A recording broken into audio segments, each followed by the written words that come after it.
14 years ago was I run into a younger man then, without white hair, and Louise. And Jacob told me about what had happened to him, how he had been sent into prison in Indonesia, how more of his people were sent to prisons in Indonesia, and how they just wanted their homelands to stay their homeland. And I said, okay, Jacob, I'll see if I can help. So we organised a meeting between us. We got Auntie Joy Murphy, head of the Wurundjeri, to do a welcome. We had people from Polynesian, Melanesian, Micronesian, and it was all about supporting each other.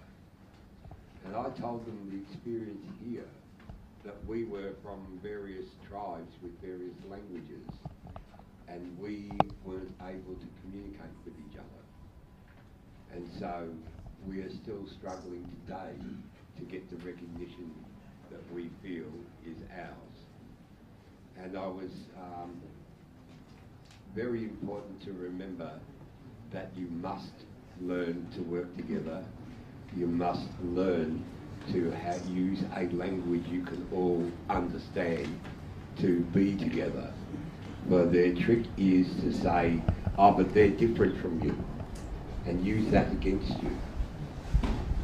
And the West Papuan movement grew from an idea that obviously West Papuans had carried for a long time, but for a chance to be able to express who they are and what they want.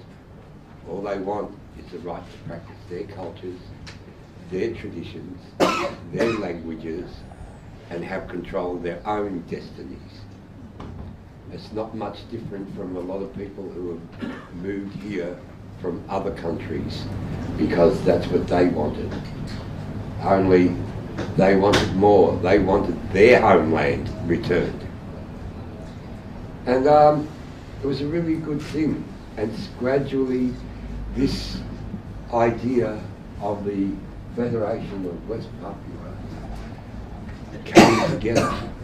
A lot of hard work by a lot of West Papuan people to get themselves recognised by other people in Australia, to be able to say, we need your support to come and help us get what is ours, our country back.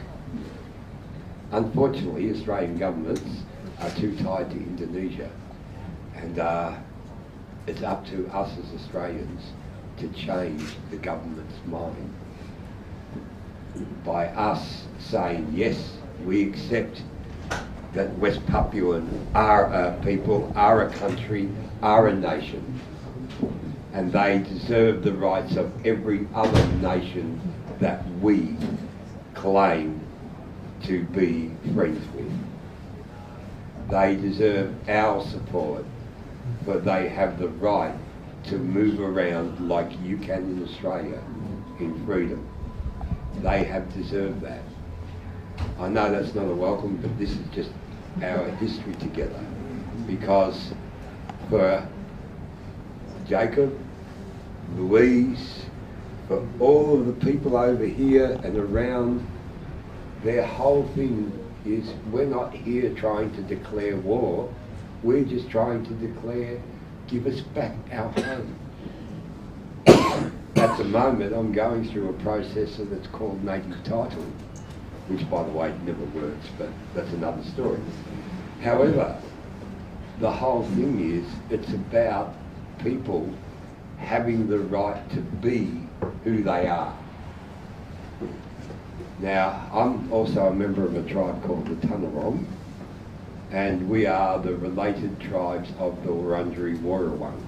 When we get together, we call ourselves the Kulin Nations, and I am one of the senior representatives of the Kulin Nations.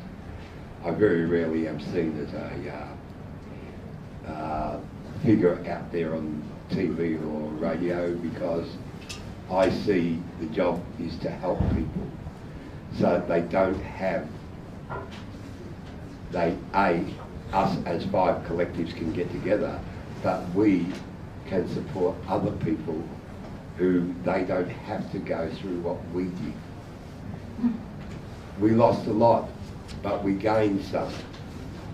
Yous have lost a lot for the moment, but with everyone pulling together and Australians saying, no, this is wrong, then we will get what is now the Federation of Papua, West Papua. We will get it recognised, and we will get it recognised nationally if we all pull together. And it's important.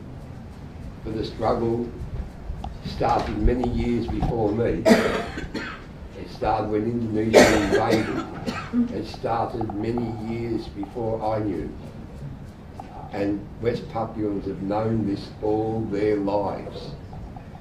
So, Wominjeka on behalf of the Kulin. The Kulin nations include Wurundjeri Woiwurrung of Melbourne, the Boonwurrung coastal people of Melbourne, my people of the Tanarong, who happen to follow the mountain ranges all the way along, and the Djadjarung of Bendigo and Ballarat, and the Wathaurong of Geelong to Ballarat.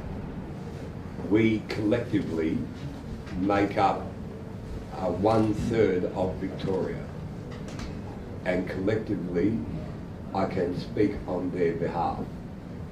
Welcome. We have always welcomed strangers. We have always said share in our resources. Unfortunately, some countries do not understand that.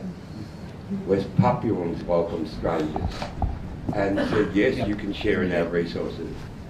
The trouble was the resources was to kick them off it, and that's what's wrong. Wominjeka from all Kulin, welcome.